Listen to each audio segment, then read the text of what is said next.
Hello everyone, welcome to the Universal Group of Institutions. My name is Nilanjan Chatterjee and today we have come with the third video of this series, that is the Amaravati School of Art. If you have missed our previous videos, please go and watch our previous videos on the Gandhara and Mathura School of Art, which is available in our YouTube channel. Okay, today we are going to talk about the Amaravati School of Art. First of all, the historical context of the Amaravati School of Art. The first point is the pilgrimage center. Amaravati was a major Buddhist pilgrimage site and home to one of the most artistically advanced stupas of ancient India, blossoming under the Satavahana dynasty from 2nd century BCE to 3rd century CE and their successors in the southeastern Deccan. As we can see in the next slide, maritime connections, which is very important for understanding Amaravati School of Art.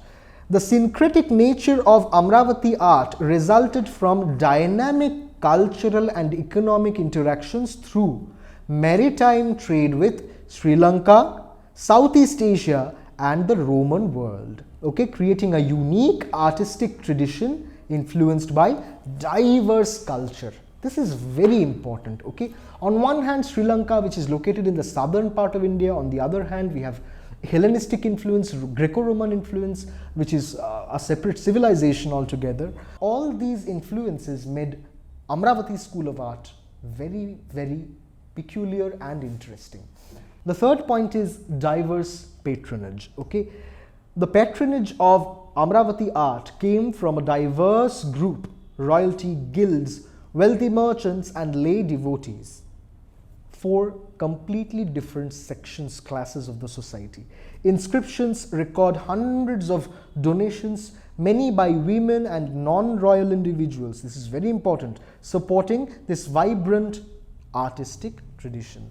Now let's talk about the materials and techniques used in the Amaravati School of Art. First is white limestone.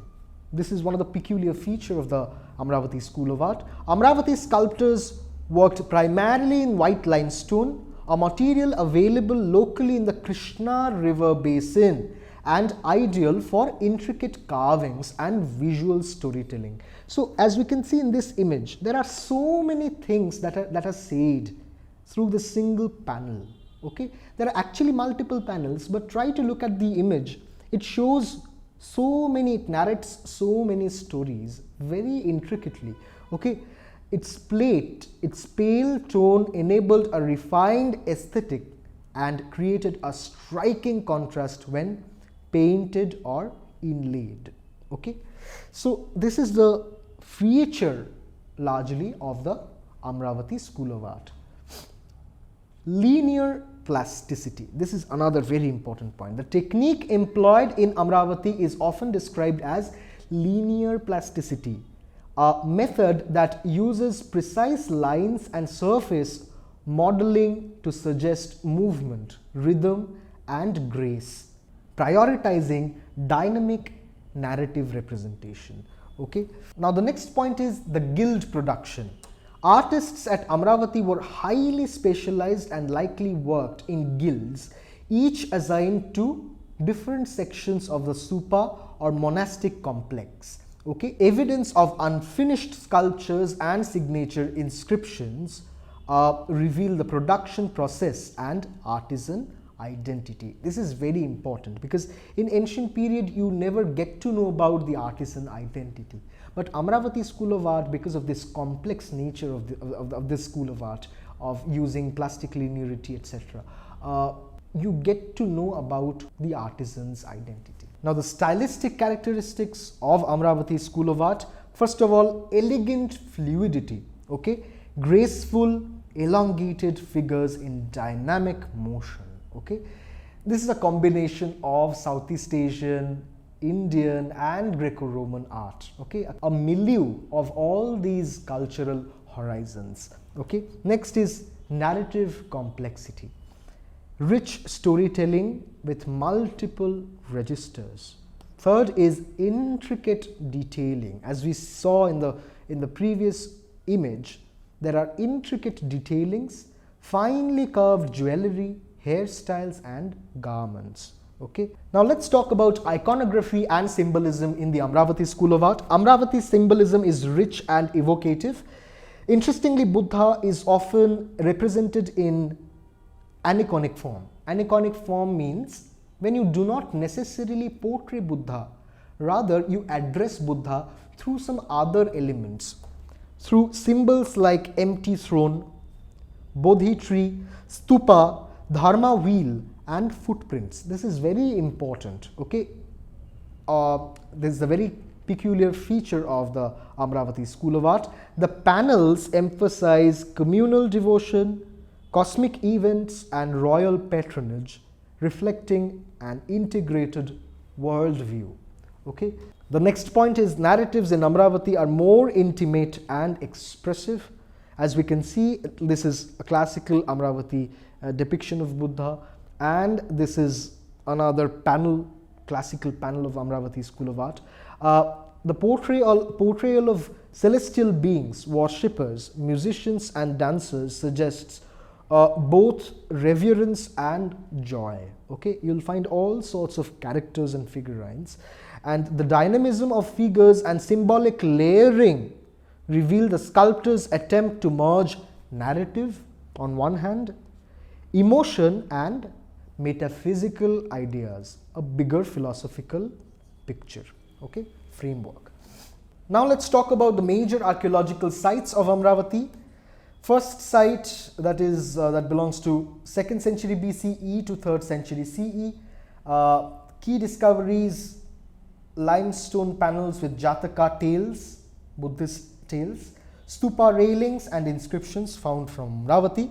Second is Nagarjuna Konda, that is found around 2nd to 4th century CE, which has monasteries, viharas, reliefs from Brahmi inscriptions. And the third is Jaggayapeta, okay, that is from 2nd century BCE. Early railings on stupa decorations from Satavahana period. Okay, the Amaravati stupa, originally over 50 meters in diameter, featured intricately carved limestone panels illustrating Jataka tales, events from Buddha's life, and celestial beings. Many slabs were removed during British excavation and now housed in the British Museum and Government Museum of Chennai. Okay, and Archaeological Survey of India is also trying to protect the Amaravati panels. Now let's come to the religious context and artistic intent. Amaravati School of Art aligned more with the Theravada Buddhism in early phases, gradually incorporating Mahayana elements. The Buddha is often represented symbolically, indicating a doctrinal reluctance to anthropomorphize the enlightened one. There are different portrayals of Buddha in the three schools of art. On one hand, Gandhara anthropomorphized Buddha in a human figure. On the other hand, the Mathura School of Art tries to deify Buddha with some cosmic attributes, with some spiritual attributes. Here in Amaravati School of Art, there is no portrayal of Buddha at all. Okay, there are addressive portrayals of Buddha, like feet, like Bodhi tree, etc. So, narrative panels guide viewers through spiritual transformation by dramatizing moral lessons and cosmological truths. The act of donating a sculptural panel was seen as a meritorious deed, that is called punya. Okay. As we can see in this final slide, there is a comparative analysis of the three schools. If you have missed the previous videos, please go and watch or take a screenshot of this page. It will be very helpful because everything is summed up in a very specific way in this slide. Please take a screenshot. Here it is mentioned the features of different schools of art. On one hand, Gandhara, Mathura and Amaravati, geographical region, period of flourishing, religious influence, materials used, stylistic traits, Buddha representation, common themes, narrative techniques, visual motives, main patron groups, wider influence. Everything is mentioned in this slide. Please take a screenshot. I'm not repeating the same thing that I've already mentioned. Please take a screenshot of this slide. It will be very, very helpful. Thank you very much. That is it for today. Next day we'll come up with a new topic, a very engaging topic. Stay tuned and don't forget to subscribe our channel. Thank you very much.